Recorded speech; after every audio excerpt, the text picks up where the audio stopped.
토르트 신조 24번째 설교입니다. 17항 은혜의 방편.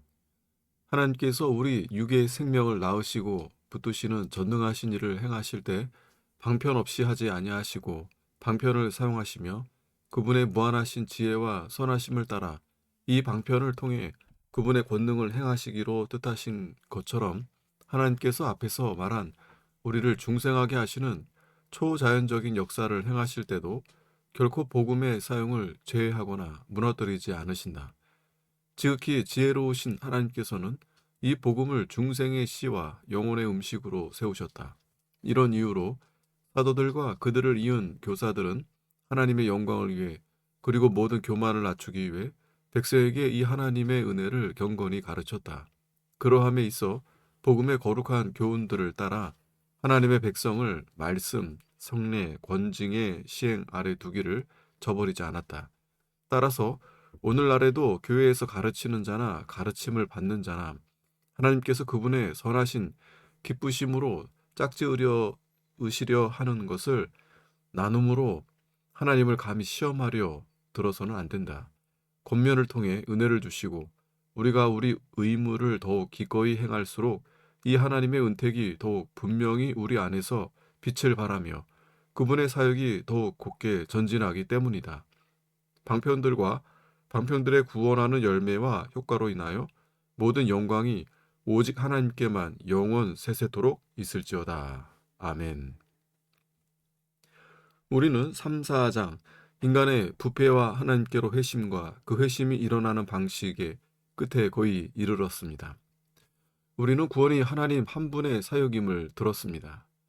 하나님의 주권이 이번 장의 핵심입니다. 하나님께서는 중생에 있어서 주권적이십니다. 하나님께서는 죄인의 마음에 새 생명을 창조하시며 믿음의 은사와 다른 모든 은혜를 죄인에게 주십니다. 중생하는데 사람은 전적으로 수동적입니다. 당신과 제가 우리의 자연적 출생에서 수동적이었던 것처럼 우리의 영적 출생에서도 역시 수동적입니다. 우리는 전적으로 하나님께 의존하는 존재입니다. 여기서 다음과 같은 질문을 할 분이 있을 것입니다. 하나님께서 주시는 이 생명이 내게 없다면 내가 할 수 있는 것이 무엇인가? 주님께서 선한 일을 내 안에 행하실 때까지 그저 기다려야만 하는가? 아르미니우스주의자는 칼빈주의자에게 하나님께서 모든 것을 다 행하신다고 믿으면 내가 할 수 있는 것은 기다리는 것밖에 없다고 말했습니다. 이 장의 맨 마지막 항인 17항은 아르미니우스주의자의 이 비난에 답하며 하나님께서 교회에 제정하신 은혜의 방편의 사용을 다룹니다.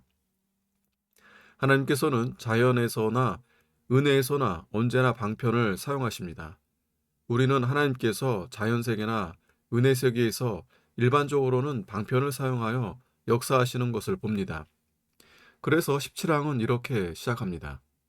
하나님께서 우리 육의 생명을 낳으시고 붙드시는 전능하신 일을 행하실 때 방편 없이 하지 아니하시고 방편을 사용하시며 그분의 무한하신 지혜와 선하심을 따라 이 방편을 통해 그분의 권능을 행하시기로 뜻하신 것처럼 하나님께서 앞에서 말한 우리를 중생하게 하시는 초자연적인 역사를 행하실 때도 결코 복음의 사용을 제외하거나 무너뜨리지 않으신다. 자연에서 하나님의 활동과 은혜에서 하나님의 사역 사이에 평행이 그려졌습니다. 우리는 자연히 하나님의 이중 활동, 즉 탄생과 유지를 계시함을 압니다. 예를 들면 식물이나 동물이나 사람이나 살아있는 모든 생물은 먼저 태어나고 그 이후에 존재를 유지합니다. 영적 생명도 마찬가지입니다. 하나님께서 새 생명이 존재하도록 부르시며 또한 그 생명이 지속하도록 하십니다. 하나님께서는 영적 존재의 탄생과 유지에서 모두 방편을 사용하시며 그 방편은 하나님의 말씀입니다. 개혁주의 안에 있는 많은 사람이 이것을 부인합니다. 부인하는 사람들은 하나님께서 하나님의 말씀 없이 하나님의 성령으로 택함받은 자 안에서 이 새 생명을 만드신다고 주장합니다. 또한 성령님께서 새 생명을 직접 창조하시며 새 생명이 태어난 이후에야 당연히 말씀의 중요함이 대두하는데 그 이유는 말씀은 오직 이미 살아난 사람들에게만 설교되기 때문이라고 말합니다. 한때 개혁주의 안에서 성령님께서 중생 때 죄인의 마음에 직접적으로 일하시는지 간접적으로 일하시는지에 대한 토론이 많이 있었습니다. 아브라함 카이퍼를 따르는 이들은 성령님께서 직접적으로 즉 말씀 없이 일하신다고 믿었습니다. 반면 우리와 도르트의 선조들은 성령님께서 간접적으로 일하신다고 믿습니다. 하나님께서는 매 개체를 통해 일하십니다. 하나님께서는 죄인을 시키실 때 방편을 사용하시며 그 방편은 바로 하나님의 말씀입니다. 하나님의 말씀은 이중 기능을 가집니다. 첫째는 죄인을 그리스도 안에 있는 생명으로 부르는 기능입니다. 이는 성령님께서 복음 설교를 죄인의 마음에 적용하시는 때 일어납니다. 둘째는 죄인이 거듭나고 그리스도 안에서 아기가 된 이후에도 하나님께서는 말씀으로 먹이시고 양분을 공급하신다는 것입니다. 우리는 이것이 성경의 가르침이며 개혁자와 청교도의 가르침이라고 확고히 믿으며 다른 견해는 성경의 시험을 견디지 못한다고 믿습니다.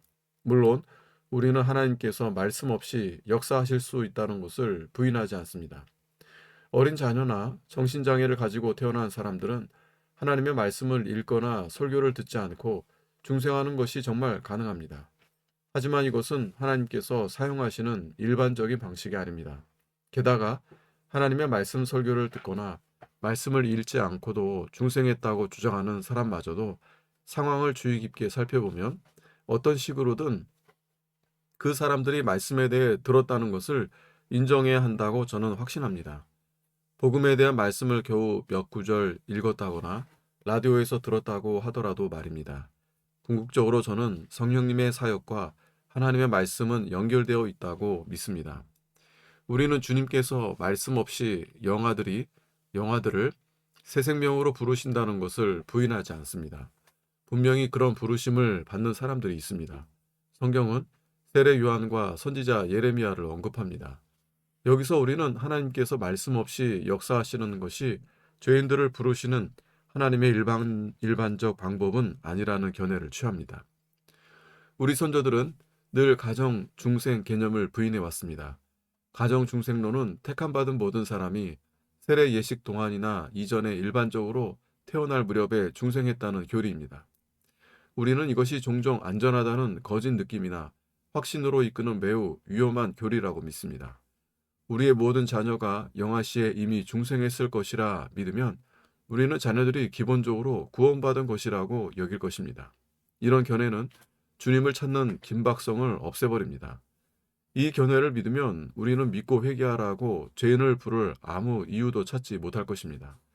바로 이 가정 중생 교리 때문에 어떤 개혁교회 안에서는 개인적인 회개와 회심하게 하는 부르심이 매우 희귀합니다. 우리는 하나님께서 죄인을 새 생명으로 부르시는 때에 대해 자유로우시다고 믿습니다. 하나님께서는 주권적이십니다. 하지만 우리는 하나님께서 일반적으로 설교와 연결된 방식으로 일하신다고 믿습니다. 예를 들면 우리는 사도행전에 나오는 루디아의 회심에서 성령님께서 루디아의 마음을 여시는 것을 읽습니다. 이것은 성령님의 매우 특별하고 기적적인 활동이었습니다. 하지만 성령님의 역사는 바울이 여자들에게 복음을 설교할 때 일어났습니다. 루디아도 예외가 아닙니다. 이것이 하나님께서 일반적으로 역사하시는 방식입니다. 따라서 우리가 하나님의 말씀이나 복음이 중생의 시며 동시에 영혼의 양식이라는 신조의 가르침을 붙잡을 때 우리는 안전한 터에 서 있는 것입니다. 이것이 우리 선조들의 정통 신앙이었습니다. 원칙적으로 성령님께서는 하나님의 말씀을 설교하는 곳, 성례를 집행하고 하나님의 언약을 세우는 곳에서만 역사하십니다. 주님께서는 그곳에서 일하십니다. 이것은 은혜의 방편과 관련된 우리의 의무를 매우 분명하게 합니다. 누군가 어떻게 새 생명을 받습니까? 하고 묻는다면 유일한 답은 하나님께서 제정하신 은혜의 방편을 사용함으로 새 생명을 받습니다.입니다.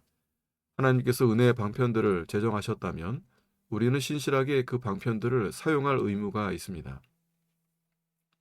우리는 이 은혜의 방편들을 말씀이 설교될 때마다, 주일에 모일 때마다, 그리고 주중에도 말씀을 듣고 공부할 기회가 있을 때마다 사용해야 합니다. 우리는 말씀을 설교하는 곳과 성경 공부하는 곳에 참석해야 하며 거기 있어야 합니다. 어떤 분들은 하나님께서는 말씀 설교 없이도 교회 밖에서 나를 회심하게 하실 수 있어 하고 말할지 모릅니다. 이 말은 맞습니다. 주님께서는 할 수 있으십니다. 그런데 문제는 하나님께서 무엇을 하실 수 있으신가가 아니라 당신이 무엇을 해야 하는가입니다. 하나님께서는 방편에 매이지 않으십니다. 하지만 우리는 방편에 매입니다. 우리가 하나님의 말씀을 설교하는 곳에 성실히 참석하지 않으면 우리는 구원받을 가능성이 거의 없습니다. 신조는 하나님께서 권면을 통해 은혜를 주신다고 말합니다. 권면은 매우 포괄적인 용어며 경고, 권고, 초청, 가르침, 교훈 등 말씀 설교 동안 이루어지는 모든 것을 의미합니다.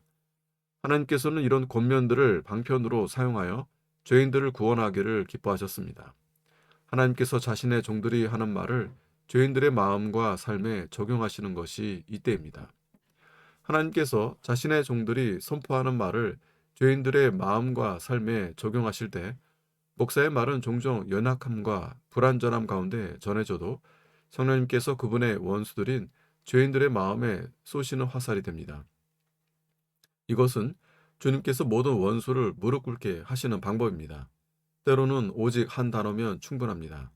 한 단어가 당신의 마음에 감동을 줄 수 있습니다. 설교를 잊어버리고 성경 본문마저도 잊어버릴 수 있지만 한 단어나 한 문장이 막대기가 되어 당신은 큰 찔림을 받고 상처를 입은 채로 교회에서 집으로 돌아갑니다. 이런 일이 당신에게도 일어났습니까? 주님의 화살이 당신의 마음을 꿰뚫었습니까? 교회 건물을 떠나도 말씀이 잊히지 않은 적이 있습니까? 그 말씀이 당신을 무릎 꿇는 자리로 데려가 주님께 자비를 구하며 울게 했습니까?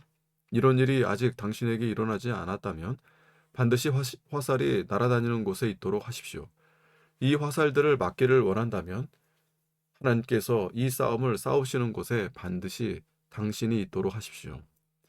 값없는 은혜의 전장에 있으십시오. 당신은 오직 그곳에서 감동할 것입니다. 그곳에서 당신은 상처 입을 수 있으며 죽임당할 수 있습니다. 얄팍한 이유로 교회에 있는 당신의 자리가 비도록 하지 마십시오.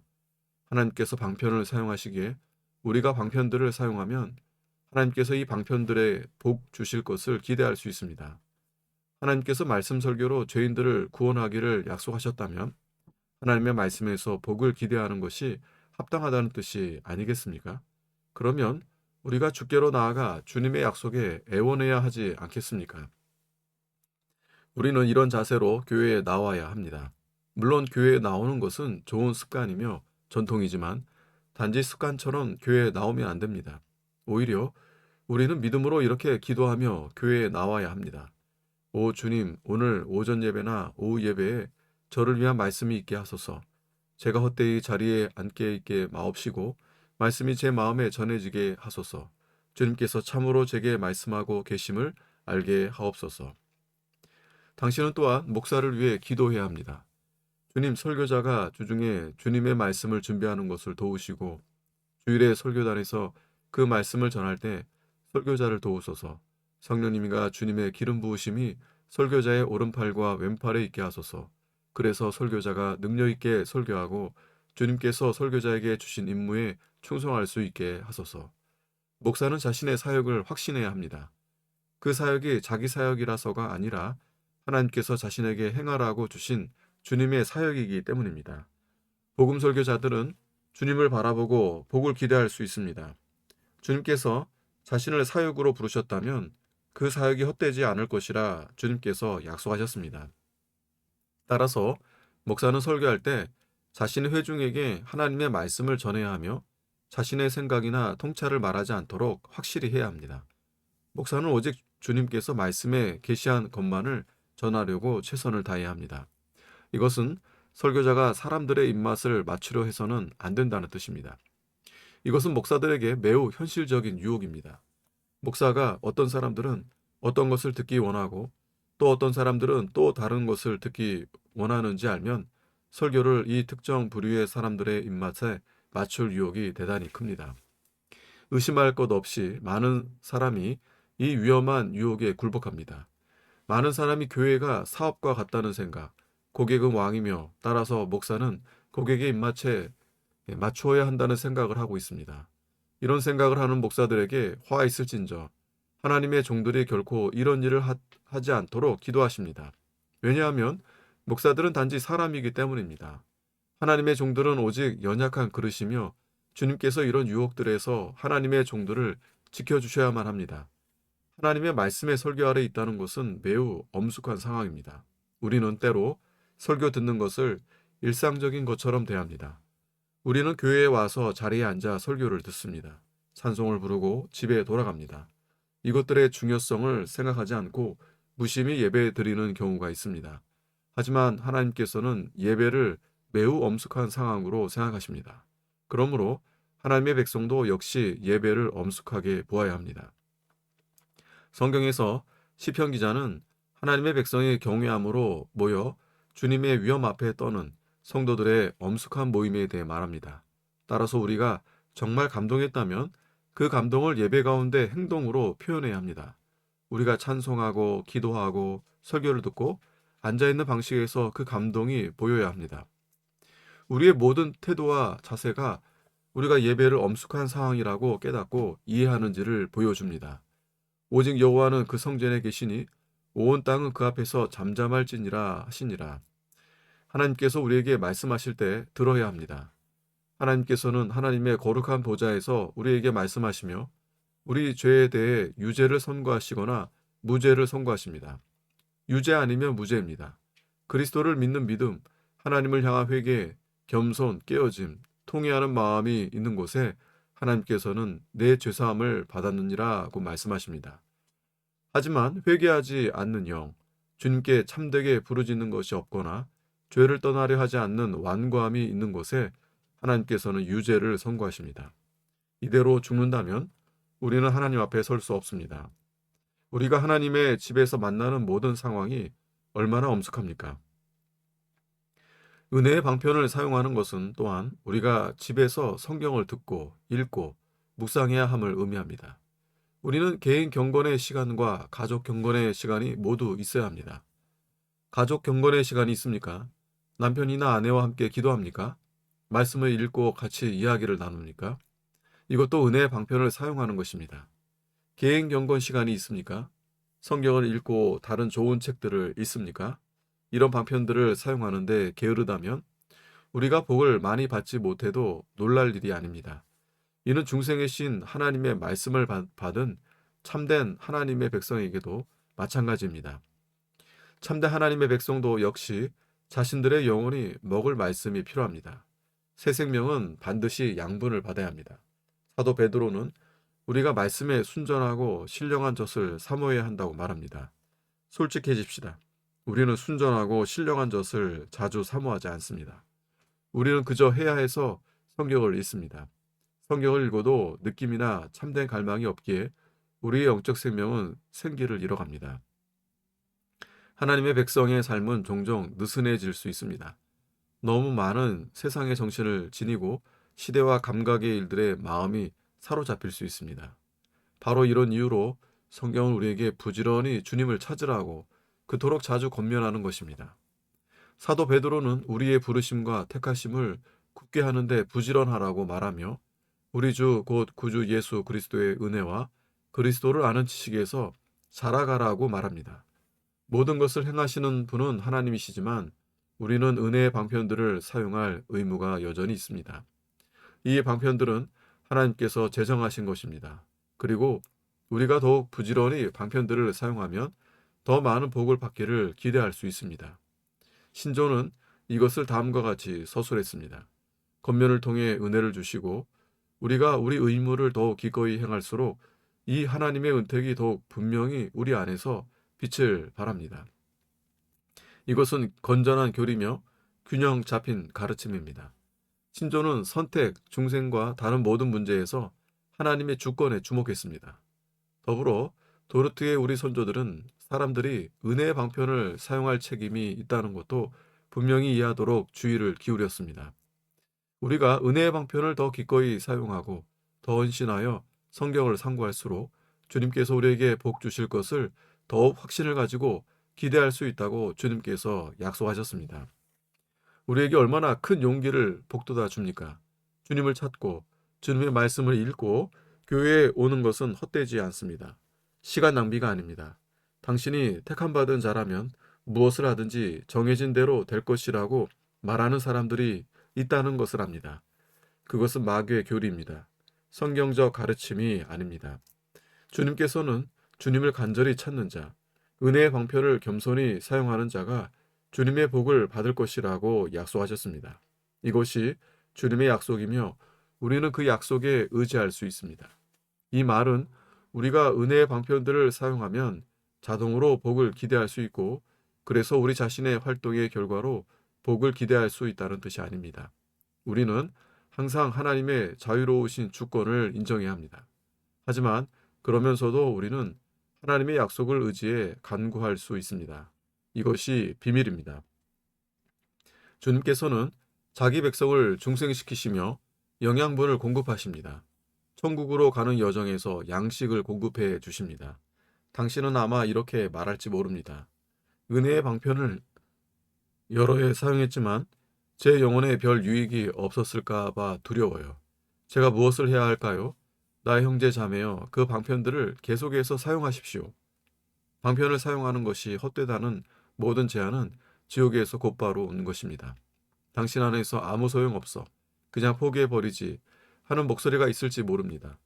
이 속삭임은 악한 자의 속삭임입니다. 마귀는 당신이 교회에 가는 것을 원하지 않습니다. 성경을 읽는 것과 기도하는 것도 원하지 않습니다. 또한 마귀는 당신이 무릎을 꿇는 것도 원하지 않습니다.